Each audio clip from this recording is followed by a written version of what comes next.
नमस्कार, Jammu links news में आपका स्वागत है और मैं हूं विशाल शर्मा। जम्मू कश्मीर में पिछले कुछ दिनों से लगातार इस बात को लेकर र्यूमर्स हैं कि कुछ बड़ा होने वाला है। किसी से भी आप बात कर लीजिए, जो सबसे ज्वलंत मुद्दा है जो हर किसी की ज़ुबान पर है वो ये है कि कुछ बड़ा होने वाला है। क्यों होने वाला है? क्योंकि बहुत सी एडिशनल जो पैरामिलिट्री फोर्सेस हैं उनकी डिप्लॉयमेंट की जा रही है, हो भी रही है, हम झूठ नहीं बोल रहे। लेकिन वो डिप्लॉयमेंट क्यों हो रही है और उसको लेकर र्यूमर्स जो हैं वो क्यों फैलाए जा रहे हैं, कोई इस पर काम ही नहीं कर रहा। सवाल ये है कि क्या जम्मू कश्मीर एक ऐसी स्टेट है जहां पर डिप्लॉयमेंट पहले ना रही हो या उसके फिगर्स कम रहे हों? नहीं, यहाँ पर बहुत डिप्लॉयमेंट रही है।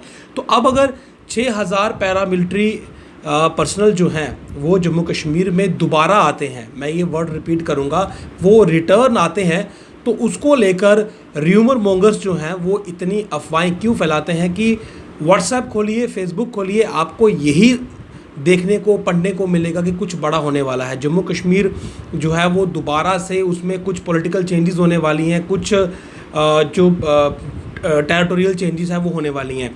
लोग ये कह रहे हैं कि दोबारा से जो है वो कश्मीर जो है वो शायद उसे यूटी बनाया जाए, और अगर जम्मू की बात करें तो उसे शायद स्टेटहुड वापस मिले।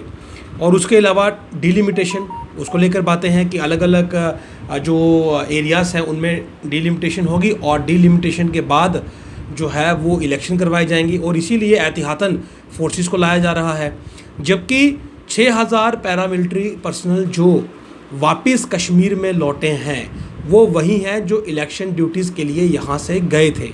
ये दोबारा से डिप्लॉय जो हुए, ये अपने स्टेशन को इन्होंने रिपोर्ट किया है, इनकी एक्स्ट्रा डिप्लॉयमेंट नहीं हुई है। जब ये यहाँ पर धारा 370 की समाप्ति हुई थी 5 अगस्त 2019 को, उस वक्त ये जो पैरामिलिट्री पर्सनल थे इनकी डिप्लॉयमेंट हुई। उसके बाद जब इलेक्शंस हुए, वेस्ट बंगाल में हुए, उसके अलावा और एरियाज़ में हुए, तो इन्हें जो है यहाँ से उन एरियाज़ में ड्यूटी के लिए भेजा गया। ये लोग वहाँ पर गए, और अब क्योंकि आप जानते हैं कि इलेक्शंस जो हैं वो तकरीबन ओवर हो चुके हैं, तो ऐसे में ये अपने पुराने स्टेशंस को रिपोर्ट बैक कर रहे हैं। तो उसी सिलसिले में 6000 जो पैरामिलिट्री पर्सनल हैं उनकी अगर कश्मीर में वापसी होती है तो उसको लेकर अफवाहें फैलाने वाला या फिर अलग अलग थॉट्स जो आप सोचते हैं वो थॉट्स लाने वाली कोई बात नहीं है। ये जो 60 जो पैरामिलिट्री की जो कंपनियां थी जो यहाँ से बाहर गई थी, वेस्ट बंगाल में, तमिलनाडु में, उसके अलावा और भी बहुत से स्टेट्स में जो इलेक्शन थे, तो वहाँ पर इनकी डिप्लॉयमेंट हुई, और इलेक्शंस जो हैं वो अब क्योंकि ओवर हो चुके हैं तो they are returning back to their stations. तो ये डिप्लॉयमेंट जो है ये बेसिकली डिप्लॉयमेंट बाहर गई थी, ये डिप्लॉयमेंट अब दोबारा कश्मीर लौट रही है। तो इसमें कुछ बड़ा होने वाला है, या फिर बाइफर्केशन फर्दर हो सकती है, या फिर जम्मू को स्टेटहुड मिलेगा, कश्मीर को जो है वो यूटी ही रखेंगे, या उसमें कुछ जो डिलिमिटेशन है वो काम करेंगे। डिलिमिटेशन कमीशन जो है वो अपना काम कर रहा है, उसे एक्सटेंशन मिला, उसकी आप खबरें जो है वो प्रिंट मीडिया में पढ़ते हैं। डिलिमिटेशन कमीशन जो है वो लगातार उसकी जो वर्किंग है वो जारी है, वो अपने जो ऑफिशियल्स के साथ या जो बड़े अधिकारी हैं वो काम कर रहे हैं, उससे अभी वक्त लगेगा। और इस समय जो फ्यूल ऐड हुआ वो हुआ एलजी मनोज सिन्हा के जो दिल्ली में विज़िट हुई, और उसके साथ जो कुछ बड़े अधिकारी वहाँ पर गए, उसके बाद कुछ पॉलिटिकल पार्टीज़ के जो लोग हैं वो भी वहाँ पर गए, और उन्होंने आकर फिर कुछ ट्वीट किए। अब उनके ट्वीट्स ने क्या किया कि उनके ट्वीट्स ने जो आम लोग थे उनके जहन में एक नई मैं ये कहूँगा कि बात डाल दी कि आखिर क्या वजह है कि तमाम जो पॉलिटिकल नुमाइंदे हैं वो भी दिल्ली जा रहे हैं, एलजी भी दिल्ली हैं, और इस सब के बीच जो बड़ा उनके माइंड को जो कैटर करने वाली चीज़ थी वो ये लगी कि यहाँ पर फोर्सेस आ गई। फोर्सेस क्योंकि 5 अगस्त 2019 के समय भी आई थी जब 370 रिवोक हुआ था, तो उनको लगा कि वैसी ही कोई परिस्थिति यहाँ पर बन रही है, इसीलिए ये चीज़ें हो रही हैं। अब पीपल कॉन्फ्रेंस के सज्जाद लोन थे, अपनी पार्टी के जो चीफ अल्ताफ़ बुखारी, ये लोग गए, इन्होंने आकर कुछ ट्वीट किए। ट्वीट आप चाहें तो पढ़ सकते हैं, मुझे पढ़ने की ज़रूरत नहीं है। तो उनके ट्वीट से एक जो र्यूमर मोंगर थे उन्होंने कहीं ना कहीं ज़्यादा एडवांटेज लिया। और एलजी को लेकर ये कहा गया कि वहाँ पर शायद किसी फाइनल डेलिब्रेशंस को लेकर जो है ये तमाम अधिकारी गए हैं, बड़े अधिकारी भी थे और मीटिंग्स हुई और फोर्सेस जो थी उसके बाद वहाँ पर लाई गई। तो फोर्सेस जो हैं वो इलेक्शन ड्यूटीज़ ख़त्म हुई हैं उनकी और उसके बाद they are returning back to the Kashmir. तो उसमें वैसा कुछ भी नहीं है कि कुछ बड़ा होने वाला है या बाइफर्केशन या जम्मू को स्टेटहुड तो कश्मीर को नहीं देंगे या डिलिमिटेशन या उसके अलावा कुछ और चीज़ें। एक चीज़ तो है कि जो आर्टिकल 370 जिस वक्त रिवोक हुआ यहाँ से और उस वक्त जो यहाँ पर गवर्नर थे सत्यपाल मलिक, तो उनकी तरफ से जो उस समय रिप्लाई आते थे क्वेरीज़ के और जिस प्रकार से वो सारा इंसिडेंट उस समय हुआ कि कुछ एक लेटर्स वायरल थे और उसके बाद जब उनसे सवाल होते थे तो वो यही कहते थे कि नहीं अभी कुछ नहीं है, एवरीथिंग इज़ नॉर्मल। तो लोग शायद उस चीज़ को अब तक भूले नहीं हैं और अपने जहन में वही थॉट्स उन्होंने रखे हैं कि यदि कोई बड़ा अधिकारी या सरकार की तरफ से ये कहा जा रहा है कि ऐसा कुछ नहीं है, ये डिप्लॉयमेंट जो है ये डिप्लॉयमेंट नहीं है, ये अराइवल है या इसका मकसद कुछ और है या इसके पीछे की वजह कुछ और है, तो लोग ट्रस्ट नहीं कर पा रहे क्योंकि उन्होंने 2019 के समय 5 अगस्त 2019 को जो आर्टिकल 370 रिवोक हुआ तो उसकी जो एक स्थिति थी उसको अपने जहन में अभी भी ताज़ा रखा हुआ है और वो उसी स्थिति को देखकर शायद ये सोच रहे हैं। लेकिन हाल फिलहाल आप देखिए कि ये पैरामिलिट्री फोर्सेस यहाँ पर थे, यहाँ से ये लोग गए थे इलेक्शन ड्यूटीज़ के लिए, उसके बाद अब वापस रिटर्न हुए हैं। लेकिन जो पॉलिटिकल लोगों के ट्वीट आए, सज्जाद लोन के आए, अल्ताफ़ बुखारी के आए, तो कहीं ना कहीं उन्होंने एडअप ज़रूर किया कि शायद कुछ जो है वो बड़ा होने वाला है, लेकिन हाल फिलहाल ऐसा कुछ है नहीं है। और बाकी कुछ एक ये भी कहा जा रहा है कि जो एलजी है वो अपनी जो यूपी की पॉलिटिक्स है वो इसमें काफ़ी एक्टिव हैं और इसमें कोई शक नहीं है कि मनोज सिन्हा यूपी पॉलिटिक्स में बहुत एक्टिव फेस हैं, बहुत बड़ा फेस हैं। और दिल्ली में जो उनका विज़िट हुआ कहीं ना कहीं ये भी स्पेकुलेशंस हैं कि जो यूपी का जो स्टेट बीजेपी है और जो सेंटर है उसमें कुछ रिफ्ट जो है वो हो, क्योंकि वहाँ पर भी अब इलेक्शन जो है वो ऑलमोस्ट होने वाले हैं, बहुत ही थोड़ा समय उनके पास है। तो ऐसे में शायद वो भी कुछ फेरबदल कर रहे हो या कुछ बड़ा चेहरा उन्हें भी चाहिए हो, तो मनोज सिन्हा उनका भी एक बड़ा फेस है। तो हो सकता है कि उस लिहाज से भी शायद कुछ विज़िट जो है वो दिल्ली में हुआ हो, शायद कुछ और रिप्लेसमेंट्स हो रही हों। आप इस चीज़ पर भी थोड़ा सा फोकस रखिए कि कुछ और रिप्लेसमेंट्स भी हो सकती हैं, कुछ अदल बदल की स्थिति हो सकती है। लेकिन जो ये कहा जा रहा है कि बड़ा होने वाला है, तो हाल फिलहाल परिस्थितियाँ वैसी नहीं हैं और वैसी अनुमति भी नहीं दे रही हैं। आप ये समझिए कि इस समय हम किस दौर से गुजरे हैं। प्रशासन का, सरकार का पूरा फोकस जो है वो हाल फिलहाल कोविड-19 पर है, वैक्सीनेशन पर है। तो ऐसे में इस तरह की चीज़ें तो हाल फिलहाल संभव है नहीं है। और बाकी जो फोर्सेस को लेकर ये कहा जा रहा है कि फोर्सेस क्यों लगाई जा रही हैं, क्योंकि 2019 में भी इस प्रकार फोर्सेस डिप्लॉय की गई थी, तो लोग उसी तस्वीर को अपने जहन में वापस से ताज़ा करते हैं और आज के ऑन ग्राउंड पिक्चर को उससे मैच करते हैं, तो ये लगता है कुछ बड़ा होने वाला है। और जब सवाल करते हैं तो सवाल में ये कहा जाता है कि नहीं, ऐसा कुछ नहीं है, स्थिति सामान्य है। तो फिर से उनके चेहरे में सत्यपाल मलिक की इमेज बनती है, जिनसे लोग उस समय पूछते थे कि क्या कुछ होने वाला है, तो वो कहते थे कि कुछ नहीं होने वाला, सब ठीक है।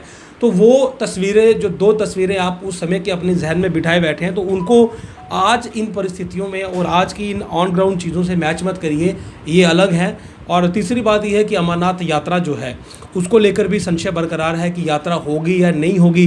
तो ये जो पैरामिलिट्री फोर्सेस हैं, यदि ये वापस बुलाई गई हैं तो इनका कहीं ना कहीं इस्तेमाल अमरनाथ यात्रा के समय भी होगा। यदि यात्रा होती है तो ऑन स्पॉट, क्योंकि अभी यात्रा की अगर अवधि की बात करें और जिस दिन यात्रा शुरू होनी है तो वो भी अब नज़दीक है, और यदि होती है तो ऐसे में फोर्सेस की डिप्लॉयमेंट की भी नीड पड़ेगी। तो उस एंगल से भी ये जो फोर्सेस यहाँ पर रिटर्न बैक हुई हैं उनका वहाँ पर रहने का एक औचित्य, एक पर्पस जो है वो डिफ़ाइन होता है। लेकिन ओवरऑल ये यही है कि ये 60 कंपनीज वापस आई हैं इलेक्शन ड्यूटीज़ करके। वेस्ट बंगाल में थे, उसके अलावा और कई स्टेट्स में थे, तो इनकी इलेक्शन ड्यूटीज़ हुई हैं। हालांकि जो पॉलिटिकल जो सिनेरियो है, जो पॉलिटिकल लोग दिल्ली गए तो उसने थोड़ा सा फ्यूल ज़रूर ऐड किया, लेकिन हाल फिलहाल जो है ऐसी कोई भी परिस्थिति नहीं है कुछ बड़ा होने वाली, क्योंकि सोशल मीडिया और तमाम प्लेटफॉर्म पर यह बात ज़रूर कही जाती है कि कुछ बड़ा होने वाला है।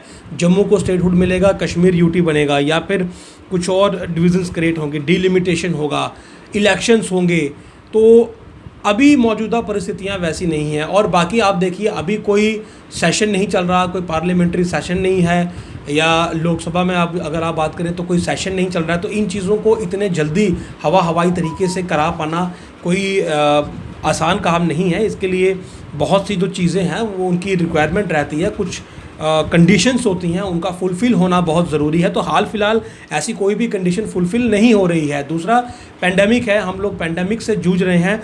तो ये बड़ा होने वाली जो र्यूमर्स हैं, मैंने आपको एक बार पहले भी बताया था कि र्यूमर मॉन्गर्स जो हैं वो बहुत एक्टिव हैं। और आज तो बहुत खूबसूरत खबर है कि rumour mills working over time in Kashmir following the return of paramilitary forces. तो अब तो मिल्स जो हैं वो काम कर रही हैं, अब तो फैक्ट्रियां लग गई र्यूमर्स की कि पैरामिलिट्री फोर्सेस जो हैं वो वापस आ रही हैं। तो एक्चुअल में कुछ नहीं है। आप लोगों को बिल्कुल भी अपने जहन पर जोर डालने की ज़रूरत नहीं है कि क्या बड़ा होने वाला है। बड़ा कुछ नहीं होने वाला, केवल आप लोग वैक्सीनेशन पर फोकस करिए और SOPs गाइडलाइंस कोविड की फॉलो करते रहिए। इसके अलावा अभी हाल फिलहाल किसी के लिए कुछ बड़ा होना भी नहीं चाहिए। जान है तो जहान है। बाकी जितनी हमने इस खबर पर अपनी जो सोच लगाई और जितने हमारी बातचीत हो पाई और जितना हम लोग इसको इंटरप्रेट कर पाए, तो इसमें यही है कि ये रिटर्न बैक ऑफ फोर्सेस है, नॉट द डिप्लॉयमेंट। ये रिटर्न बैक और डिप्लॉयमेंट में आप थोड़ा सा अंतर रखिए, अंतर समझिए इसको। बाकी पॉलिटिकल लोगों का जो ट्वीट्स आप पढ़ रहे हैं, ये आप भी जानते हैं कि पॉलिटिकल जो गैलरीज होती हैं वो किस तरह की चीज़ें करना पसंद करती हैं। और उनकी कोशिश ये रहती है कि किसी प्रकार से सुर्खियों में रहा जाए और लोगों के बीच उनकी चर्चा ज़रूर हो, क्योंकि अगर राजनेताओं की चर्चा नहीं होगी तो फिर उनके लिए भी थोड़ा सा समय मुश्किल भरा ज़रूर होता है। तो ऐसे में ट्वीट्स उन्होंने किए, लेकिन ट्वीट्स का अगर आप एक्चुअल में अगर आप उनको पढ़ेंगे तो आपको उसमें से ये मालूम चलेगा कि बहुत कैजुअल वे में ये बातें कही गई हैं। और कहीं ना कहीं वो भी भांप लेते हैं कि ऑन ग्राउंड क्या र्यूमर चल रहा है। और कुछ ने तो र्यूमर्स को लेकर ही, सजाद लोन ने तो र्यूमर्स पर ही एक ट्वीट डाला हुआ है। तो र्यूमर मार्केट से आप थोड़ा दूर रहिए। बाकी हो सकता है कि LG Manoj Sinha UP politics का चेहरा है, तो शायद उस लिहाज से कुछ हो सके। ये आप समझ सकते हैं कि मैं क्या कहना चाह रहा हूँ, क्योंकि अब यूपी में भी इलेक्शन जो है वो हाल फिलहाल 1 साल के अंदर वहाँ पर हो जाएंगे। तो बाकी जम्मू कश्मीर की बात करूँ तो ये जो स्टेटहुड का मैसेज, ये जो डिलिमिटेशन का मैसेज, डिलिमिटेशन कमीशन अपना काम कर रहा है बखूबी। उनके अधिकारी यहाँ पर हैं, वो जो कमेटी है वो काम कर रही है, लगातार काम कर रही है। और अभी उसको वक्त लगेगा। अगर आप इलेक्शन की बात करें कि ये फोर्सेस इलेक्शन के लिए लगाई गई हैं, तो जब तक डिलिमिटेशन कमीशन की रिपोर्ट नहीं आएगी, जब तक उनकी रिपोर्ट इम्प्लीमेंट नहीं होगी ऑन ग्राउंड, तब तक इलेक्शन भी पॉसिबल नहीं है। तो उन्हें अभी एक्सटेंशन मिला है, उन्हें अभी समय लगेगा ये सारा काम करने में। तो उस परिस्थितियों में इन र्यूमर्स का कोई फ़न, कोई पर्पस ही नहीं रह जाता। तो ये जो फोर्सेस वापस आई हैं, तो इन्हें आप उस लिहाज से मत देखिए कि कुछ बड़ा होने वाला है। कुछ बड़ा नहीं होने वाला। या तो अमरनाथ यात्रा होगी, या तो जो ऑनगोइंग वैक्सीनेशन ड्राइव है वो चलेगी। रही बात फोर्सेस की, वो अपने स्टेशन को रिपोर्ट बैक कर रही हैं। बाकी आप लोग अपना ख्याल रखिए, खूब ख्याल रखिए, और वैक्सीनेशन पर फोकस करिए और SOPs गाइडलाइन का पालन करते रहिए। बाकी अच्छी बात यह है कि कोविड-19 के केसेस अब बिल्कुल लोएस्ट ऐप पर हैं, और उम्मीद है कि बहुत जल्द मृत्यु का जो आंकड़ा है वो भी समाप्त हो जाएगा। तो और भी किसी बड़ी खबर के साथ हम पुनः आपसे जुड़ेंगे। तब तक के लिए आप बने रहिए जम्मू लिंक्स न्यूज़ के साथ। नमस्कार।